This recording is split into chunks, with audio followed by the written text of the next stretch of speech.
الحمد لله الحمد لله رب العالمين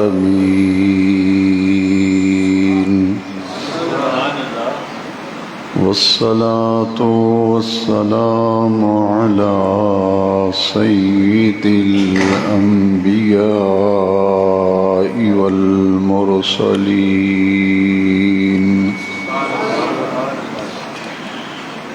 وعلى آله وأصحابه أجمعين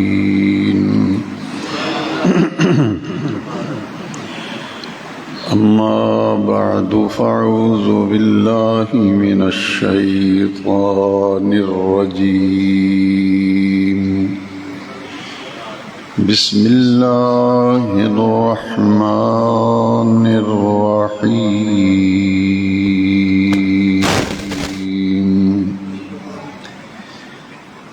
وإذ ابتلى إبراهيم ربه بكلمات فأتمهن وقال تبارك وتعالى في القرآن العظيم في مقام آخر وإذ يرفع إبراهيم القواعد من البيت وإسماعيل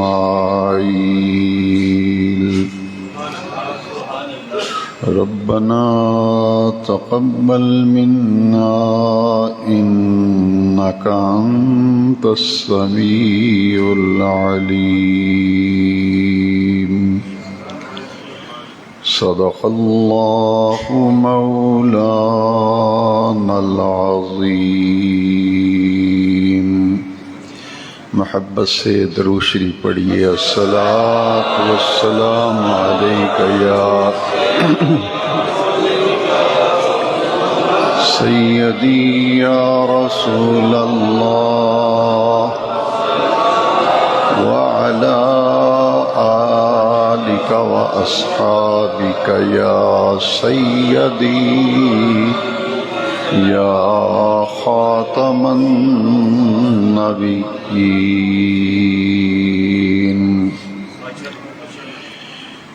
اللہ رب العزت کا فضل و کرم اور لطف و احسان ہے کہ رب ذوالجلال نے ہمیں ماہ ذی الحجہ کے دوسرے جمعہ مبارکہ میں حاضری کی توفیق بخشی، اور آج ماہ ذی الحجہ کی 11 تاریخ ہے، اور یہ قربانی کے دنوں میں سے دوسرا دن ہے. حدیث شریف میں ہے کہ قربانی کے 3 دن ہیں. پہلے دن قربانی کرنے کی فضیلت زیادہ ہے. اگر کوئی قربانی کرنا چاہے تو اس کے لیے 3 دن قربانی کے مقرر کیے گئے ہیں. البتہ پہلے دن قربانی کرنے کو زیادہ فضیلت ہے، زیادہ درجہ ہے. اور پھر یہ ایام تشریق میں بھی ہے آج کا دن کہ ذی الحجہ کی 9 تاریخ فجر کی نماز سے لے کر ماہ ذی الحجہ کی 13 تاریخ تک نماز عصر کے وقت تک ہر نماز باجماعت کے بعد 1 مرتبہ بلند آواز سے تکبیر تشریق پڑھنا واجب ہے، اور 3 مرتبہ پڑھنا مستحب ہے. اور ایام تشریق میں تکبیرات تشریق کی ویسے بھی ہمیں اپنے اذکار میں، اپنے اوراد میں تکبیر تشریق کو شامل رکھنا چاہیے. پچھلے جمعہ میں آپ سن چکے ہیں کہ صحابہ کرام رضوان اللہ تعالی علیہم اجمعین ذی الحجہ کا چاند نظر آتے ہی اپنے اوراد و وظائف میں تکبیر تشریق کو شامل کر لیتے تھے۔ وہ چلتے پھرتے تکبیر تشریق پڑھا کرتے تھے، اور عید الفطر میں تکبیرات تشریق پڑھتے ہوئے عید کی نماز کے لیے آنا اور تکبیرات تشریق پڑھتے ہوئے عید الفطر کی نماز کے بعد گھر میں واپس جانا، یہ حضور کی سنت ہے۔ اسی طرح عید قربان، عید الاضحیٰ کے موقع پر عید کی نماز کے لیے آتے اور جاتے ہوئے تکبیرات تشریق پڑھی جاتی ہیں، لیکن ان میں ایک فرق ہے کہ عید الفطر کے موقع پر تکبیر تشریق آہستہ پڑھی جاتی ہے، اور عید الاضحیٰ میں آتے اور جاتے وقت تکبیر تشریق قدرے بلند آواز سے پڑھی جاتی ہے، اتنی بلند آواز سے کہ آدمی خود اس آواز کو سن سکے۔ اس سے اندازہ ہوتا ہے کہ یہ کلمات اللہ کو بڑے محبوب ہیں۔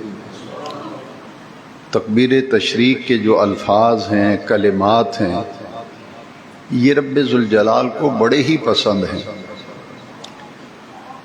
اور یہ کلمات حضرت سیدنا ابراہیم خلیل اللہ علیہ السلام نے جب قربانی کی تھی، اسماعیل علیہ السلام کی قربانی کے لیے ہی آپ رسی اور چھری لے کر اپنے پیارے بیٹے اور اکلوتے فرزند کو قربان کرنے کے لیے منع میں لے گئے تھے، تو رب ذوالجلال نے ان کی اس عمل کو، اخلاص کو قبول کیا اور اسماعیل علیہ السلام کا فدیہ دیا۔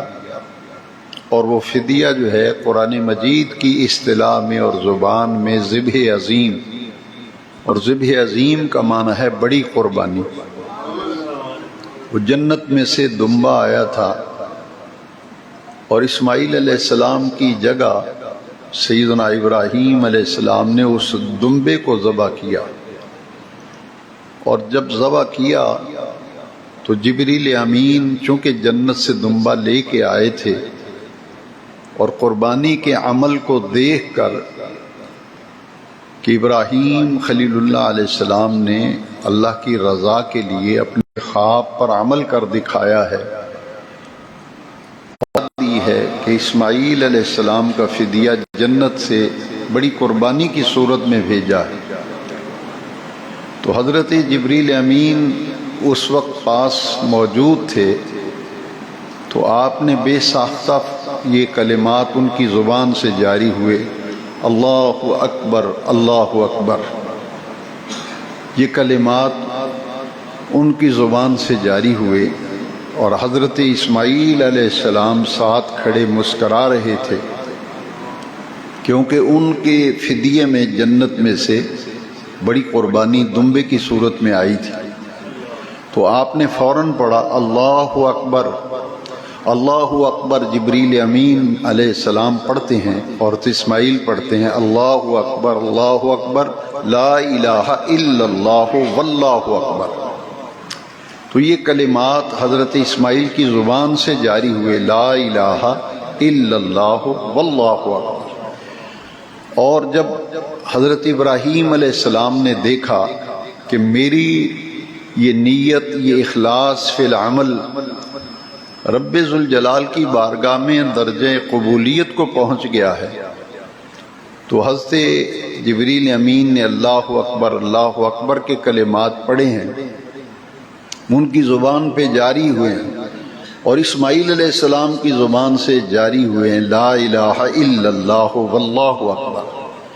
تو حضرت ابراہیم علیہ السلام نے شکرانے کے لیے، اظہار تشکر و امتنان کے لیے ان کی زبان سے یہ کلمات جاری ہو گئے، اللہ اکبر وللہ الحمد، کہ اس ارادے سے یہ کلمات بولے کہ اللہ تیرا شکر ہے، وللہ الحمد، اللہ ہی کے لیے ساری خوبیاں ہیں اور ساری حمد اللہ کے لیے ہے جس کی توفیق سے میں اپنے بیٹے کی قربانی کے لیے منا میں پہنچا ہوں، میرا یہ عمل بھی قبول ہو گیا، میری نیت بھی قبول ہو گئی، اور اللہ کریم نے اتنا بڑا انعام عطا فرمایا کہ قربانی قبول کر کے فدیے میں جنت میں سے بڑی قربانی بھی بھیج دی۔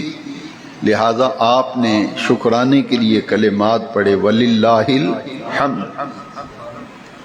یہ ابتدائی کلمات حضرت جبریل امین کی زبان سے نکلے، اور درمیان والے کلمات حضرت سیدنا اسماعیل ذبیح اللہ علیہ السلام کی زبان سے نکلے، اور آخری کلمات یہ سیدنا ابراہیم خلیل اللہ علیہ السلام کی زبان سے نکلے ہیں۔ یہ بڑا ہی قابل غور نقطہ ہے، بغیر کسی طرف اشارہ کیے صرف سمجھانا مقصود ہے کہ یہ کلمات 3 شخصیات سے منسوب ہیں۔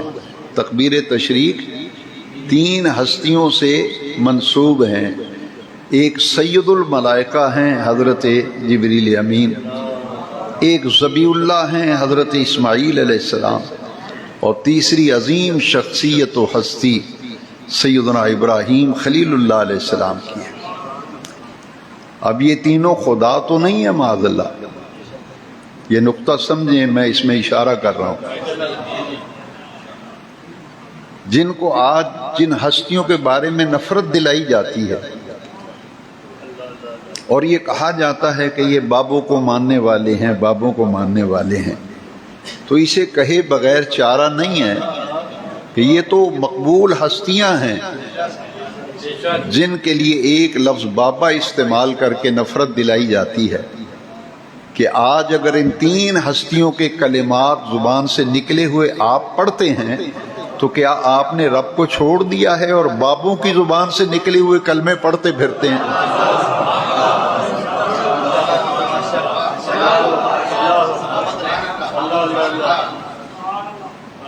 آپ نے رب کو چھوڑ دیا ہے، آپ فالو کر رہے ہیں جبریل کو، آپ فالو کر رہے ہیں اسماعیل کو، آپ فالو کر رہے ہیں حضرت ابراہیم علیہ السلام۔ یہ نوجوان بیچارہ اس سے چکر میں پھنس گیا۔ سوچو اور سوچنے کی بات ہے، یہ کس کو فالو کر رہے ہیں؟ یہ تکبیر تشریق جو پڑھ رہے ہیں، امام قرطبی نے تفسیر قرطبی میں لکھا ہے یہ کلمات تو وہ ہیں جو حضرت جبریل کی زبان سے نکلے ہیں، یہ وہ کلمات ہیں جو سیدنا اسماعیل کی زبان سے نکلے ہیں، یہ کلمات وہ ہیں جو سیدنا ابراہیم خلیل اللہ علیہ السلام کی زبان سے نکلے ہیں۔ تو انہوں نے جو لفظ ادا کیے تھے، جو مبارک کلمات پڑھے تھے، ان کو فالو کرنے کا نام تکبیر تشریق پڑھنا ہے۔ لہذا انہیں غیر اللہ کہتے ہیں کہ یہ جی غیروں کو مانتے ہیں، بابوں کو مانتے ہیں۔ اللہ والو، جنہیں بابا کہتے ہیں یہ تو قرآن انہیں خلیل اللہ کہتا ہے، قرآن انہیں ذبیح اللہ کہتا ہے، قرآن انہیں ذبیح اللہ کہتا ہے نا۔ فَنَادَيْنَاهُ أَن يَا إِبْرَاهِيمُ قَدْ صَدَّقْتَ الرُّؤْيَا۔ تو لہٰذا محبوبان خدا کی اہمیت کا اندازہ لگائیں، چونکہ ایام تشریق ہیں، 11 ذی الحج ہے، حاجی ابھی منا کے اندر موجود ہیں، آپ گوشت قربانی ذبح کر کے گوشت کھا کر فارغ نہیں ہوئے، بلکہ یہ تو سوچنے والی بات ہے کہ آج کا دن بھی ایام تشریق میں ہے، اور حاجی آج منا کے میدان میں 11 ذی الحج کو بھی رمی کرتے ہیں اور 12 کو بھی رمی کرتے ہیں۔ ایام تشریق ہیں، شیطان کو کنکر مارے جاتے ہیں۔ یہ کن کی اداؤں پر عمل ہو رہا ہے؟ یہ کن کی اداؤں پر عمل ہو رہا ہے؟ دیکھیے، حج کا رکن اعظم جو ہے وہ میدان عرفات میں وقوف ہے، اور 10 ذی الحج کو حج کا ایک بڑا اہم رکن ہے طواف زیارت، وہ مکہ شریف میں ادا کیا جاتا ہے۔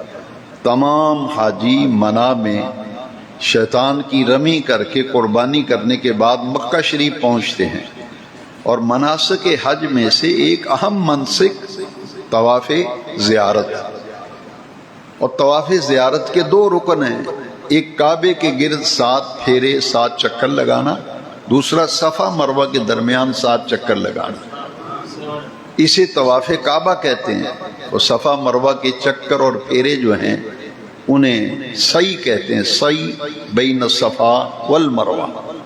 اب یہ صفا مروہ کی جو سعی ہے پچھلے جماعت میں آپ سن چکے ہیں، آج صرف ان تمام جماعت مبارکہ میں جو دین کی باتیں بیان کی گئیں، تعلیم دی گئیں، اس کا آج ہم خلاصہ سمجھ رہے ہیں تاکہ ہمارے ذہن میں ایک نقشہ قائم ہو جائے حج اور قربانی کے حوالے سے کہ یہ صفا مروہ کی سعی جو ہے یہ سنت ہے حضرت حاجرہ کی، یہ حضرت حاجرہ کی سنت ہے۔ عورتوں میں کوئی نبیہ نہیں ہوئی کیونکہ اللہ کریم نے کسی عورت کو نبوت دی نہیں ہے۔ اب یہ تو کہیں گے کہ حضرت ابراہیم خلیل اللہ ہیں، حضرت اسماعیل ذبیح اللہ ہیں، لیکن حضرت حاجرہ نبی تو نہیں ہے، نبیہ نہیں ہے، کیونکہ عورت کو تو نبوت دی نہیں گئی۔ تو سوائے اس کے کیا چارہ ہے کہ جن کی ادا پر عمل کرنے کا نام طواف زیارت کا ایک رکن بنا دیا گیا صفا مروہ کی سعی کو، ان کی حیثیت کا تعین کرنا ہوگا، ان کے مقام کا تعین کرنا ہوگا کہ اللہ کریم کی بارگاہ میں ان کی اتنی قدر و منزلت ہے کہ انہوں نے جو پانی کی تلاش میں اور حضرت اسماعیل کی نظروں سے اوجھل ہونے پر میلین اخدرین کے درمیان جھپٹ کر چلنے کے انداز میں تیز تیز قدم اٹھا کر چلی تھی، اللہ کو وہ ادا اتنی پسند آئی، اتنی پسند آئی کہ اس کو حج کے مناسک میں شامل کر لیا۔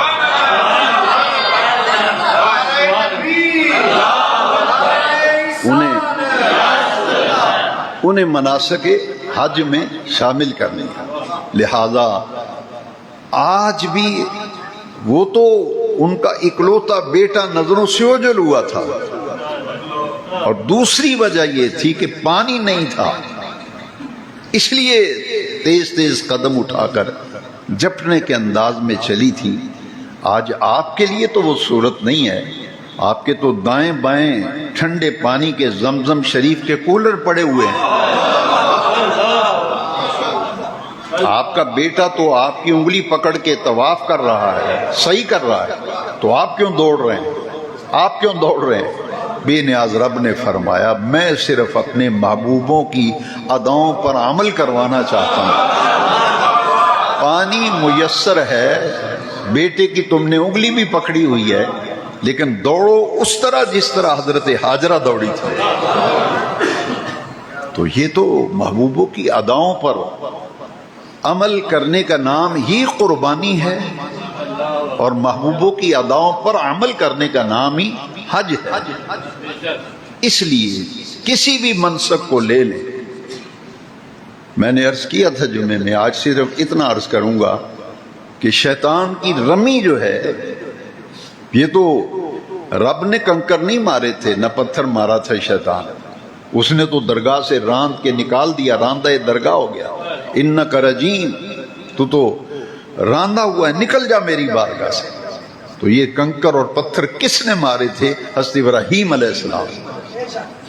اب اللہ کو یہ ادا اتنی پسند آئی تھی کہ 3 مقامات پر، اسی جمرہ اولا، جمرہ عقبہ اور جمرہ وسطیٰ کہا جاتا ہے، جمرہ کبریٰ بھی کہتے ہیں، کہ جس مقام پر اور جیسے جیسے میرے خلیل نے شیطان کو کنکر مارے تھے، اس طرح اگر رمی کرو گے تو تمہارا حج قبول ہوگا۔ رمی جمرات یہ حضرت ابراہیم علیہ السلام کی ادا ہے، صفا مروہ کی سعی حضرت حاجرہ کی ادا ہے۔ قربانی کا عمل یہ 2 شخصیات سے منسوب ہے۔ سیدنا ابراہیم علیہ السلام کو تو حکم ہوا تھا قربانی کا، لہذا اسی لیے بیٹے کو لے کے آئے تھے۔ 100 سال کی عمر ہے، بیٹے کی عمر 13 برس ہے، 87 برس کی عمر میں بیٹا ملا تھا، قربانی کرنے آ گئے ہیں، لیکن بیٹا جو ہے سیدنا اسماعیل ذبیح اللہ علیہ السلام، ان کا قربانی کے ساتھ بہت بڑا تعلق ہے۔ وہ تعلق کیا ہے؟ جو قرآن مجید میں سورہ صافات میں لفظ ہیں کہ جو اللہ کے محبوبوں کی اور پیاروں کی اللہ کی بارگاہ میں اتنی قدر و منزلت ہے، جنہیں لوگ بابے بابے کہہ کے نفرت دلاتے پھرتے ہیں، اللہ کے اتنے پیارے یہ لوگ ہیں بندے، مگر اتنے پیارے بندے ہیں کہ جو لفظ حضرت اسماعیل کی زبان سے نکلے تھے اسے قرآن کا حصہ بنا دیا۔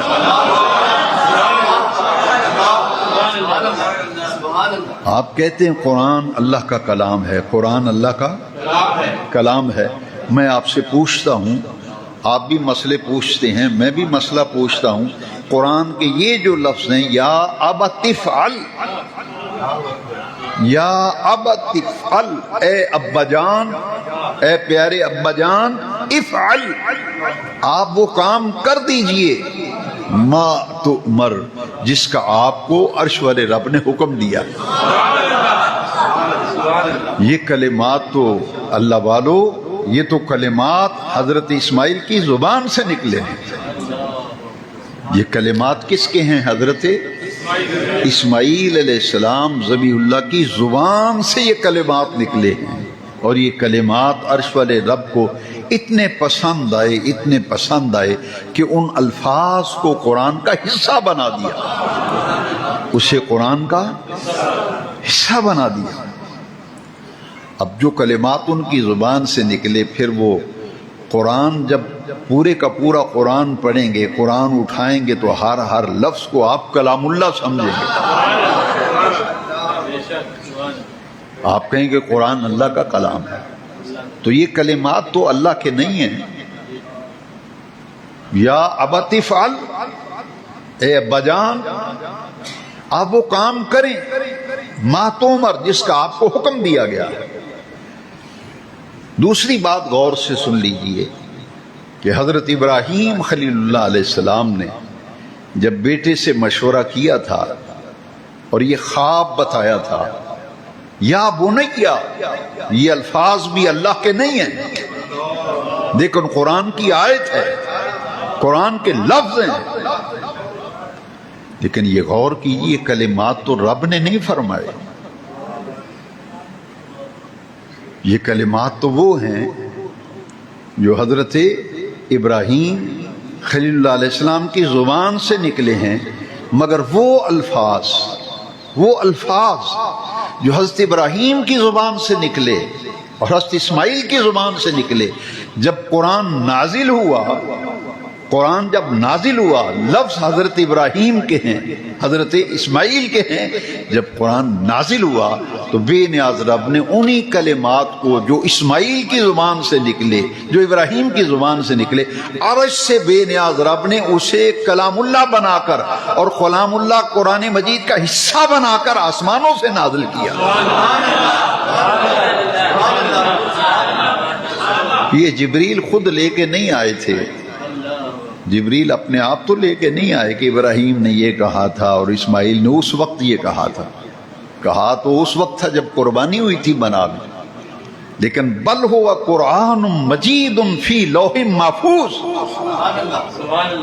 قرآن لوح محفوظ سے آیا ہے، بل ہوا قرآن مجید فی لوح محفوظ، وہ لوح محفوظ پہ خلیل اللہ حضرت ابراہیم کے کلمات بھی پہنچ گئے، حضرت اسماعیل کی زبان سے نکلے ہوئے کلمات بھی عرش مجید پر پہنچ کر قبولیت کے مقام پہ گئے، اور جب قرآن نبی آخر الزمان خاتم النبیین صلی اللہ علیہ وسلم کے قلب انور پر جب قرآن اترا تھا تو رب نے ابراہیم کی زبان سے نکلے ہوئے کلام کو اور اسماعیل کی زبان سے نکلے ہوئے کلام کو قرآن کا حصہ بنا کر لوح محفوظ سے حضور کے دل انور پر اس قرآن کو پھر نازل کیا تھا۔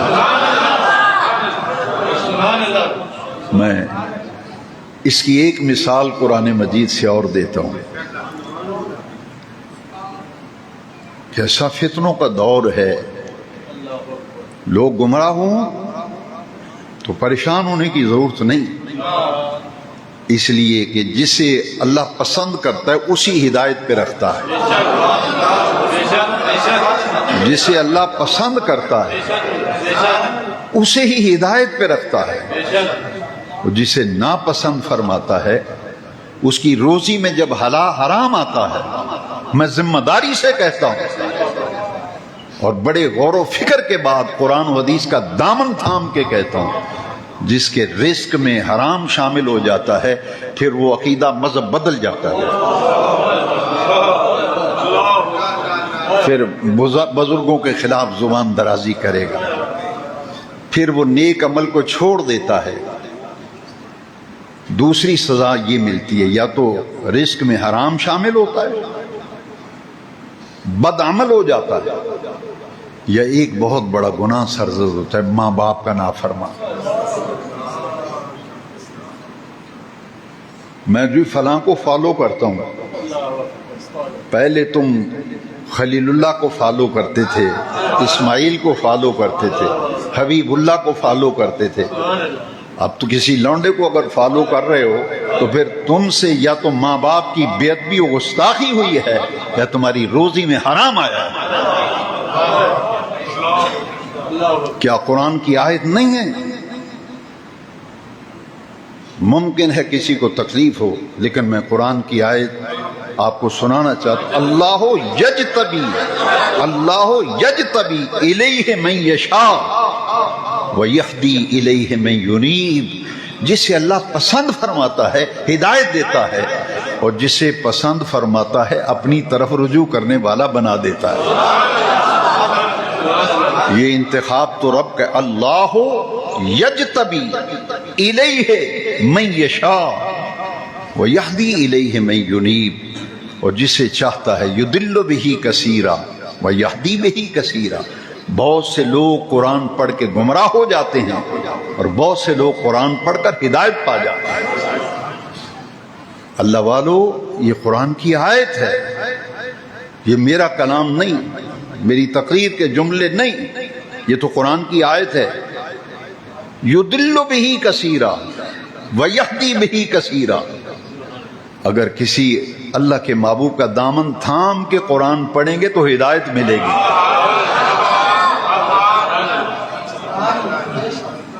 یضل بہ کثیرا، قرآن پڑھ کر ہدایت وہی پاتا ہے جس کا استاذ کوئی اللہ والا ہو، جس کو فالو کر رہا ہے کوئی اللہ والا ہو، جس کا دل خود روشن ہے مدینہ والے کی محبت سے، اس کا دل بھی روشن ہے، اس کا سینہ بھی روشن ہے، اس کا چہرہ بھی روشن ہے، ہدایت تو اس کے کلام سے ملے گی۔ لہذا یہ کلمات حج اور قربانی کو دیکھ لیں، یہ تو ادائیں ہیں محبوبوں کی۔ حجر اسود کے بوسے نے تو آنکھیں کھول دی ہیں،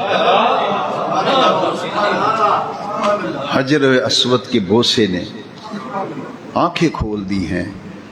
اللہ والو ذرا غور کرنا، پھر شکر کرو، اللہ کا شکر کیا کرو۔ آپ کو اللہ نے وہ عقیدہ دیا ہے، آپ کو اس راستے پہ رکھا ہے جو قرآن کا راستہ ہے، جو حدیث کا راستہ ہے۔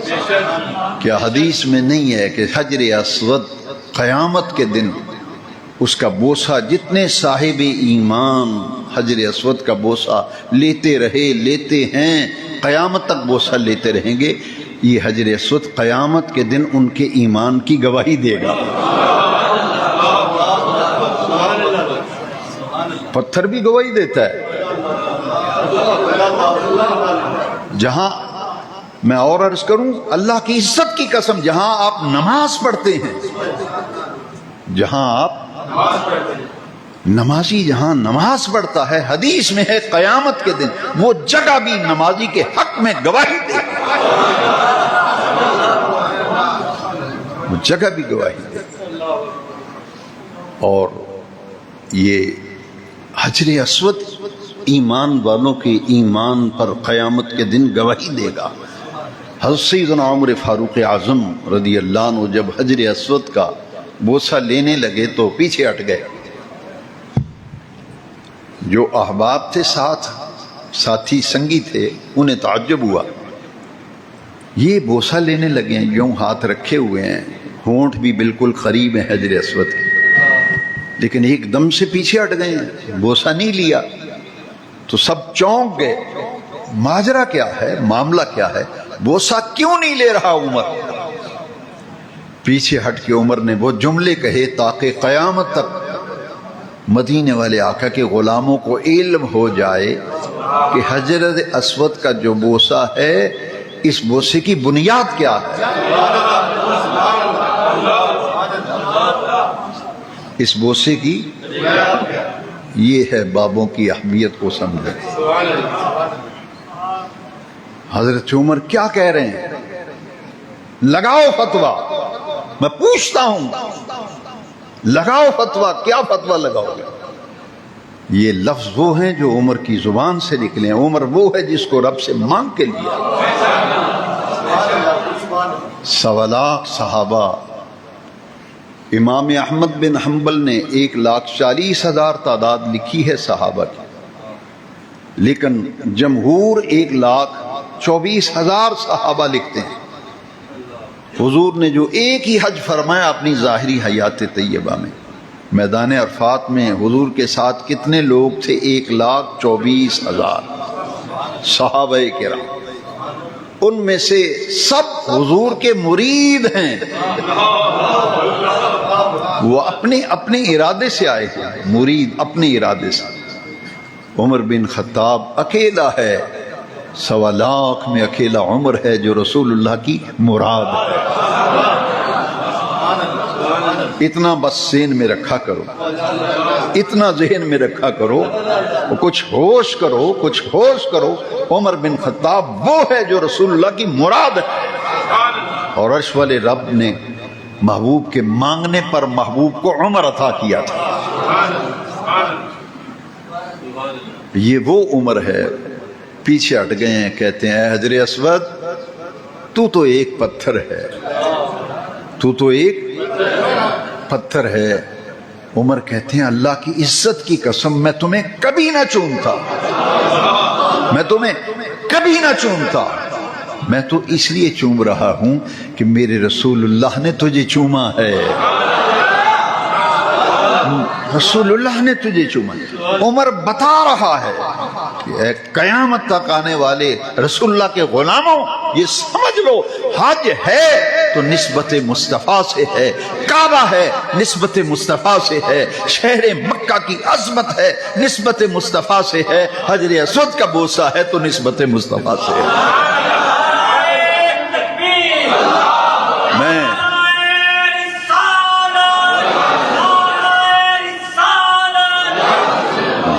بخاری شریف کے لفظ ہیں، میں کبھی نہ چومتا، ما قبلتو، عمر کہہ رہے ہیں میں کبھی تجھے نہ چومتا، میں تو اس لیے چوم رہا ہوں کہ تو رسول اللہ کی بوسہ گاہ ہے، ہم اس لیے چومتے ہیں۔ پھر عمر نے کہا کہ ہم تو کب کے پتھر چھوڑ چکے تھے، ہم تو کب کے پتھر چھوڑ چکے تھے، کبھی پتھر چومتے پھرتے ہیں، کبھی وَاتَّخِذُوا مِن مَّقَامِ إِبْرَاهِيمَ مُصَلًّى، قرآن ہے، قصہ کہانی نہیں ہے، کیونکہ اس مسجد کا ممبر ایسا ہے جہاں یا اللہ کا قرآن بیان کیا جاتا ہے یا مصطفیٰ کا فرمان بیان کیا جاتا ہے۔ کہا ہم تو کب کے پتھر چھوڑ چکے تھے، کبھی پتھر چومتے پھرتے ہیں، حجر اسود کے بوسے لیتے پھرتے ہیں، کبھی مقام ابراہیم تلاش کر کے نمازیں پڑھتے پھرتے ہیں۔ بھئی ہیں تو پتھر ہی نا دونوں۔ مقام ابراہیم کیا ہے؟ حاجیوں سے پوچھ لو، جو مکہ شریف نہیں گئے وہ حاضری نہیں دے سکے، اللہ ان کو بھی توفیق دے۔ جب آپ جائیں تو غور سے دیکھنا، پیتل کا ایک چھوٹا سا حجرہ بنا ہوا ہے، اس میں ایک پتھر ہے جس پہ خلیل اللہ کے قدموں کے نشان ہیں۔ اب اس پتھر کو یہ مقام مل گیا، جس پتھر پہ خلیل اللہ کے قدم لگے ہیں، اس پتھر کو یہ مقام ملا ہے بے نیاز رب نے حاجیوں سے کہا ہے ڈھونڈو اس پتھر کو جہاں خلیل اللہ کے قدم لگے. جو پہلی مرتبہ جائے سین حرم میں چلا گیا، اسے پتہ ہی نہیں مقام ابراہیم کہاں ہے. وہ ڈھونڈے گا، پوچھے گا، کرم دین سے پوچھے گا، جمال دین سے پوچھے گا، نظام دین سے پوچھے گا، بھئی بابا نظام دین کہاں ہے؟ مقام ابراہیم. وہ کہے گا مقام ابراہیم وہ تو ایک پتھر ہے، وہ سامنے پیتل کا ایک حجرہ بنا ہوا ہے، چاروں طرف شیشہ لگا ہوا ہے، اس کے اندر ایک پتھر ہے جس پر خلیل اللہ کے قدموں کے نشان لگے، اسے ہی مقام ابراہیم کہتے ہیں. وہ تو کیا ہے؟ پتھر. وہ کیا ہے؟ حجر اسود. کیا ہے؟ اسے چوما جا رہا ہے، وہاں نفل پڑے جا رہے ہیں. معلوم یہ ہوا کہ اللہ والوں کی نسبت بڑی شے ہے، اللہ والوں کی نسبت بڑی شے ہے. وہ صفا مروہ کی سعی ہو، وہ حجر اسود کا بوسہ ہو، وہ مقام ابراہیم پر نفل پڑھنا ہو، وہ قربانیوں کے جانور ذبح کرنا ہو، یہ ساری نسبتیں یا تو خلیل اللہ کی نسبتیں ہیں، ذبیح اللہ کی نسبتیں ہیں، حضرت حاجرہ کی نسبتیں ہیں. شہر مکہ کی قسم کھائی ہے قرآن میں، رب نے نہیں کھائی. جنہیں پتہ ہے وہ تو بولو یار. قرآن میں شہر مکہ کی قسم کھائی ہے نہیں کھائی؟ نہیں پتہ تو میں سنا دیتا ہوں. لا اقسم بہذا البلد، لا اقسم بہذا البلد. بلد شہر کو کہتے ہیں. بے نیاز رب ہو کر مکہ شہر کی قسم کھا رہا ہے. لا اقسم بہذا البلد. پوچھا بے نیاز رب یہاں تیرا گھر ہے بیت اللہ، اس لیے قسم کھا رہا ہے. یہاں حتیم ہے اس لیے قسم کھا رہا ہے. یہاں صفا اور مروہ ہے اس لیے قسم کھا رہا ہے. فرمایا نہیں، اس لیے قسم نہیں اٹھاتا کہ یہاں بیت اللہ ہے، اس لیے قسم نہیں اٹھا رہا یہاں حتیم ہے، اس لیے قسم نہیں کھا رہا زمزم ہے، اس لیے قسم نہیں اٹھا رہا یہاں مقام ابراہیم ہے، صفا مروہ ہے، اس لیے قسم نہیں کھائی. تو بے نیاز رب پھر قسم کیوں کھا رہا ہے اس شہر کی؟ اس شہر کی قسم کیوں کھا رہا ہے؟ ادھر سے آواز آئی، سنیے قرآن. لا اقسم بہذا البلد وانت حل بہذا البلد. محبوب یہاں بیت اللہ ہے تو ہوا کرے، صفا مروہ ہے تو ہوا کرے، صفا ہے مروہ ہوا کرے. میں تو اس لیے قسم کھا رہا ہوں. پیارے محبوب اس شہر کی سرزمین نے تیرے تلووں کے بوسے لیے، تیرے تلووں کے بوسے لیے، تیرے تلووں کے بوسے لیے. میں تو شہر مکہ کی اس لیے قسم کھا رہا ہوں. لا اقسم بہذا البلد وانت حل بہذا البلد. دیکھیے وقت ختم ہو گیا. ایک بات سن لیں، پورے مضمون کو سمجھنے کے لیے بڑی ایمان افروز بخاری شریف کی حدیث. حضرت عثمان غنی بیعت رضوان کے موقع پر، اگلا جمعہ 18 ذی الحج کو آ رہا ہے، یہ یاد رکھا کرو، یاد رکھا کرو. اگلا جمعہ کس تاریخ کو آ رہا ہے؟ وہ تاریخ ہی وہ آ گئی جو حضرت عثمان غنی کی شہادت کا دن ہے. یہ وہ عثمان جس کو 18 ذی الحج کو قرآن پڑھتے ہوئے شہید کیا گیا. بیعت رضوان کے موقع پر حضور کا سفیر بن کر مکے میں گئے عثمان. قریش مکہ نے کہا عثمان تمہارا ہمارا اچھا وقت گزرا ہے، تعلقات ہمارے اچھے رہے ہیں، لہذا تمہیں اجازت ہے تم کعبے کا جی بھر کے طواف کرو، زیارت بھی کرو بیت اللہ کی، بوسے بھی لو حجر اسود کے، طواف کعبہ بھی کرو، تمہیں اجازت ہے. لیکن تمہارے نبی کو ان کے ساتھ آنے والوں کو ہرگز اجازت نہیں دیں گے، وہ بھی تعلقات کی بنیاد پر. ہمارا تمہارا اچھا وقت گزرا ہے پرانا، تم جی بھر کے طواف بھی کرو، حجر اسود کے بوسے بھی لو. میں پوچھتا ہوں نوجوانوں، مجھے بتاؤ بخاری میں لفظ نہیں ہے کہ عثمان غنی نے کیا کہا تھا؟ عثمان غنی کو علم نہیں تھا کہ یہ اللہ کا گھر ہے؟ عثمان غنی کو نہیں پتا تھا کہ یہ بیت اللہ ہے، انہیں نہیں پتا تھا حجر اسود ہے۔ وہ کوئی موقع مل رہا ہے، کوئی چھوڑتا ہے؟ آپ کو موقع ملے کہ تم طواف بھی کرو، بوسے بھی لو، چھوڑو گے؟ نہیں چھوڑو گے۔ لیکن عثمان نے چھوڑ دیا۔ بس یہ نقطہ سمجھ، شاید کہ اتر جائے کسی دل میں کھری بات، میری بات نہیں، کھری بات، کھری بات۔ بس عثمان نے کیا کہا تھا؟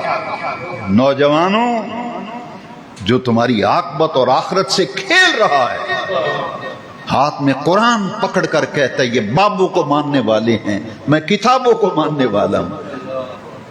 ذرا وہ کتابیں کہہ کے آ رہی ہیں، نام ہی لینا ہے کہ یا اس حقیقت میں بھی دیکھنا ہے؟ بس نوجوانوں، اپنی آخرت کی فکر رکھنا، اور حضرت عثمان کی اس بات کو دل پہ لکھ لو۔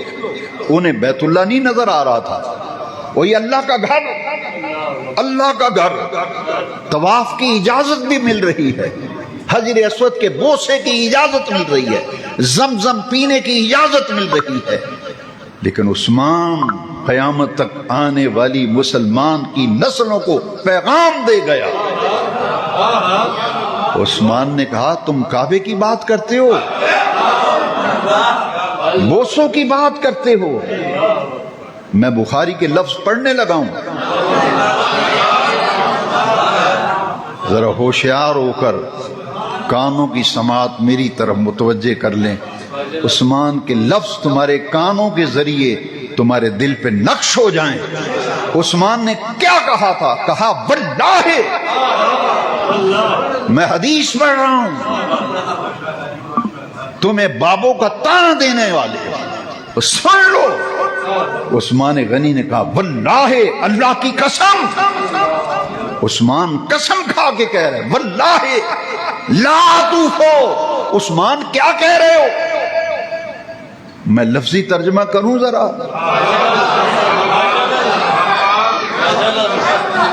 واللہ، اللہ کی قسم، لا توفو، میں ہرگز طواف نہیں کروں۔ لگا فتویٰ، لونڈے کے ماننے والے، لگا الزام کیا ہے؟ عثمان پہ فتویٰ لگا۔ کیا کہہ رہا ہے عثمان؟ کہا واللہ لا توفو، اللہ کی قسم میں ہرگز طواف نہیں کروں گا حتی یطوف رسول اللہ صلی اللہ علیہ وسلم۔ اللہ، میں طواف کروں؟ کیوں کہا کہ اللہ کی قسم کھا کے کہا؟ بس یہ نقطہ سمجھیں، اسی پر بیان جمعہ ختم ہوگا۔ قسم کھا کے کہتے ہیں واللہ لا اطوف، اللہ کی قسم میں ہرگز طواف نہیں کروں گا، نہیں کروں گا طواف۔ عثمان، اللہ کا گھر ہے، کر لے طواف، اللہ کا گھر ہے، بوسے لے لے، زمزم ہے، پانی پی۔ یہ وہ پانی ہے، حضور نے فرمایا جس نیت سے پیو گے اللہ تمہیں اسی نیت میں برکت دے دے گا۔ عثمان نہ زمزم نوش کرتا ہے، نہ حجر اسود کا بوسہ لیتا ہے، نہ طواف کرتا ہے۔ کیوں؟ بس یہ نقطہ سمجھ لیں، یہ ہے حج اور قربانی کے فلسفے کا خلاصہ یہی ہے۔ عثمان نے کہا واللہ لا اطوف حتی یطوف رسول اللہ صلی اللہ علیہ وسلم۔ عثمان نے کہا حضور کو طواف کرنے سے روکو، عثمان طواف کرتا پھرے؟ ایسا نہیں ہو سکتا، ایسا نہیں ہو سکتا، ایسا نہیں ہو سکتا۔ کہا واللہ لا اطوف حتی یطوف رسول اللہ صلی اللہ علیہ وسلم، میں تو کعبے کا طواف اس لیے نہیں کر رہا، کعبے کی طرف نظر اٹھا کر دیکھتا بھی نہیں ہوں، اس لیے کہ رسول اللہ کو کعبے کو دیکھنے سے روکو، زیارت بیت اللہ سے روکو۔ عثمان زیارتیں کرتا پھرے، میرے آقا کو طواف سے روکو، میں طواف کرتا پھروں۔ کہا میں ہرگز واللہ لا اطوف، بخاری کے لفظ ہیں، عثمان کہہ رہے ہیں، ہرگز طواف نہیں کروں گا۔ تو میں طواف اس وقت کروں گا جب جانے جانا، جانے جانا، جانے عالم بے کسوں کے کس، بے سہاروں کے سہارا، بے آسروں کے آسرا، یتیموں کے ملجا و ماوا، امت کے غم گسار، قیامت کے دن گنہگار امت کو بخشوانے والے۔ جب وہ طواف کریں گے تو پھر عثمان بھی مزے لے لے کر طواف کرے گا۔ عثمان نے یہ سبق دیا کہ کعبے کا طواف ہے تو نسبت مصطفیٰ سے، حج ہے تو نسبت مصطفیٰ سے، قربانی ہے۔ پر اس لیے بزرگوں نے کہا کہ جب قربانیاں کرو دعا مانگا کرو، اللہ میری اس قربانی کو ایسے قبول فرما جیسے تو نے اپنے خلیل ابراہیم سے ان کی قربانی کو قبول کیا تھا، میری قربانی کو ایسے قبول فرما جس طرح پیارے آقا محمد رسول اللہ صلی اللہ علیہ وسلم سے ان کی قربانی کو قبول کیا تھا، خلیل و حبیب قبول کیا تھا، میری قربانی کو اسی طرح قبول فرما لے۔ یہ سب نسبتیں اللہ والوں کی ہیں، سب نسبتیں۔ خوش نصیب ہیں لوگ جو منع میں اس وقت موجود ہیں، آج حج کا آخری دن ہے، ان کا حج مکمل ہو جائے گا۔ تم نفرتیں دلاتے پھرتے ہو اور رسول اللہ صلی اللہ علیہ وسلم کے بارے میں کس قدر گستاخی کی، لیکن یہ